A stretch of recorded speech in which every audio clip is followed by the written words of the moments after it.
Welcome students. हमने एक topic discuss किया था RC and RL series circuits.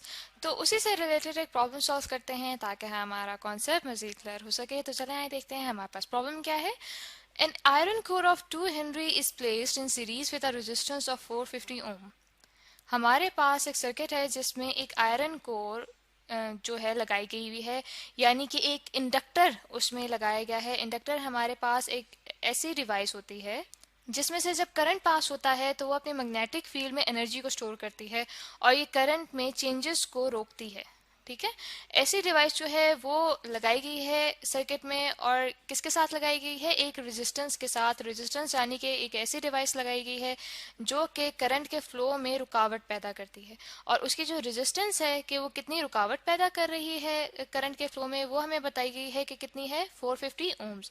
तो यहाँ पे हम सर्किट बना लेते हैं कि सबसे पहले हमारे पास इंडक्टर मौजूद है, उसकी जो हमारे पास इंडक्टेंस है वो हमें बताएगी कि N AC supply of 100 volts 50 hertz is connected across the circuit।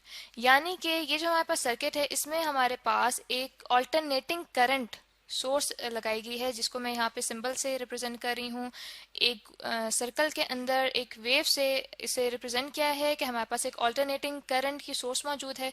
Alternating current हमारे पास ऐसा करंट होता है जो कि अपनी पोलैरिटी चेंज करता है, अपनी डायरेक्शन चेंज करता है। जैसे कि आप यहाँ पे देख सकते हैं कि जो करंट है वो सबसे पहले टाइम के साथ एक मैक्सिमम पॉइंट तक गया, ठीक है, उसके बाद फिर उसने अपनी डायरेक्शन चेंज की और फिर दूसरी डायरेक्शन में मैक्सिमम पॉइंट तक गया और फिर वापस आया है इनिशियल पोजीशन तक। तो ऐसी सोर्स लगाई गई है जो कि ऐसा करंट प्रोड्यूस करे, और उसका जो वोल्टेज है वो हमारे पास है 100 वोल्ट्स, और जो उसकी फ्रीक्वेंसी है वो है 50 हर्ट्ज।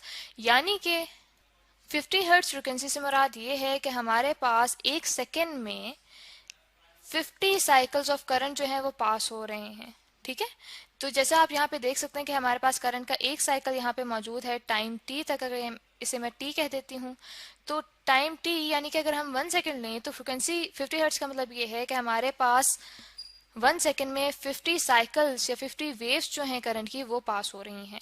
ठीक है, उसके आगे हमें कहा यह गया है कि हमने फाइंड क्या करना है, find the current flowing in the coil. ठीक है, हमने सबसे पहले करंट देखना है कि इस कॉइल में कितना करंट फ्लो कर रहा है, और दूसरा पार्ट हमारे पास ये है कि हमने फेज एंगल देखना है कि वो करंट और वोल्टेज के दरमियान में कितना है। तो चलें सबसे पहले अपने पास डाटा लिख लेते हैं कि हमारे पास क्या क्या चीज़ें मौजूद हैं और किन किन क्वांटिटीज़ को हमने फाइंड आउट करना है। तो सबसे पहले हमें बताया गया है कि हमारे पास रेजिस्टेंस कितनी है। रेजिस्टेंस हमारे पास है 450 ओम्स, और फिर हमारे पास इंडक्टेंस कितनी है इंडक्टर की, 2 हेनरी। ठीक है, 2 हेनरी हमने लिख लिया है। और उसके बाद हमारे पास जो वोल्टेज है इस ऑल्टरनेटिंग करंट सोर्स का, वो हमारे पास है VRMS, और वो कितना है, 100 वोल्ट्स। अब आप ये सोच रहे होंगे कि हमारे पास ये VRMS वोल्टेज से क्या मुराद है। ये हमारे पास वोल्टेज होता है root mean square value of voltage. और इससे क्या मुराद है कि देखें, हमारे पास अगर यहाँ पे मैं वेव बना रही हूँ, ठीक है, फॉर एग्जाम्पल वोल्टेज की यहाँ पे मैं वेव फॉर्म बनाती हूँ। ठीक है, ये हमारे पास वोल्टेज है और इसकी पीक वैल्यू यहाँ पे आ रही है V0। मैक्सिमम जिसकी वैल्यू है वो कहलाती है हमारे पास V0। इस तरह root mean square value of voltage जो है वो वोल्टेज की वैल्यू है जो कि पीक वैल्यू ऑफ वोल्टेज को जब हम मल्टीप्लाई करते हैं 0.7 से, तो उस वक्त हमारे पास ये वैल्यू आती है root mean square value of voltage की। यानी कि ऐसा वोल्टेज जो कि इतनी पावर जनरेट कर सके जितना कि एक डीसी जो है जनरेट करता है, यानी कि एक डायरेक्ट करंट जितनी पावर जनरेट करता है उतनी पावर ये root mean square voltage generate कर सकता है। अब डीसी वोल्टेज हमारे पास ऐसा होता है जो कि अपनी पोलैरिटी या डायरेक्शन चेंज नहीं करता। ठीक है, इसी तरह से डीसी जो हमारे पास डायरेक्ट करंट होता है वो भी अपनी पोलैरिटी या फिर डायरेक्शन चेंज नहीं करता। तो यहाँ पे जैसे कि हमने शो किया है ये हमारे पास डायरेक्ट करंट होता है। ठीक है, आप देख सकते हैं कि एक ही डायरेक्शन में फ्लो कर रहा है, ऑल्टरनेटिंग करंट की तरह अपनी डायरेक्शन को चेंज नहीं कर रहा। तो इसीलिए हमने यहाँ पे लिखा है कि जो हमारे पास वोल्टेज मौजूद है वो है रूट मीन स्क्वायर वोल्टेज, और उसकी वैल्यू हमने लिख दी है। आगे हमारे पास गिवन है कि फ्रीक्वेंसी कितनी है, फ्रीक्वेंसी है हमारे पास 50 हर्ट्ज। तो हमने फाइंड आउट क्या करना है, हमने सबसे पहले ए पार्ट में फाइंड आउट करना है कि हमारे पास root mean square value of current कितनी है। ठीक है, वो हमने फाइंड आउट करनी है। फिर बी पार्ट में हमने फाइंड करना है कि जो हमारे पास करंट और वोल्टेज है उनके दरमियान में फेज एंगल कितना है। अब ये फेज एंगल से क्या मुराद है कि देखिए, जब हमारे पास इंडक्टर होता है उसमें जब हम करंट और वोल्टेज के ग्राफ्स बनाएं, ठीक है, तो हमारे पास जो इंडक्टेंस एल के लिए हमारे पास ग्राफ्स आते हैं वो इस तरह आते हैं कि जो करंट होगा, ठीक है, वो लैग करेगा वोल्टेज से 90 डिग्री में। ठीक है, इसका मतलब क्या होता है कि वो लैग कर रहा है वोल्टेज से, कि जहाँ पे आप देख सकते हैं कि अगर मैं फॉर एग्जांपल यहाँ पे करंट का ये ग्राफ बना रही हूँ, ये हमारे पास करंट है, ठीक है, और इसी तरह जब मैं वोल्टेज का ग्राफ बनाऊंगी तो हमारे पास सबसे पहले मैक्सिमम वैल्यू आ रही है यहाँ पे वोल्टेज की। ठीक है, जैसे कि आप देख सकते हैं कि हमारे पास जो डिफरेंस आ रहा है कि जब हमारे पास वोल्टेज जो है वो मैक्सिमम है तब हमारे पास करंट जो है वो मिनिमम है बिल्कुल। ठीक है, जैसे यहाँ पे रिप्रेजेंट कर देते हैं, यहाँ पे टाइम रिप्रेजेंट कर देते हैं, तो इससे हमें पता चलता है कि जो हमारे पास वोल्टेज है वो लीड कर रहा है, यानी कि उसकी जो मैक्सिमम वैल्यू वो पहले आ रही है करंट के मुकाबले में। तो इसे हम कहते हैं कि इन दोनों में फेज डिफरेंस है।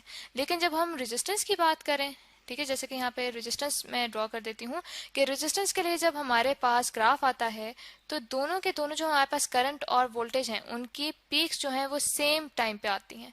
ये जैसे कि मैंने बनाया है, ये मेरे पास है करंट का ग्राफ टाइम के साथ, और इसी के साथ हम बना देते हैं वोल्टेज का ग्राफ। ये जैसे कि आप देख सकते हैं कि दोनों की जो हमारे पास पीक वैल्यूज हैं, यानी कि हमारे पास V नॉट है और ये हमारे पास I नॉट है, तो ये दोनों वैल्यूज जो एक साथ ही आ रही हैं, इसका मतलब ये है कि इनमें फेज डिफरेंस नहीं है। तो जब हम एक ही सर्किट में इंडक्टेंस और रेजिस्टेंस को एक साथ लगाएंगे तो दोनों रेजिस्टेंस और इंडक्टेंस का जो इफेक्ट है ये फेज डिफरेंस होने या ना होने का ये कंबाइन होता है, और थोड़ा बहुत फेज डिफरेंस जो है करंट और वोल्टेज के दरमियान में आता है।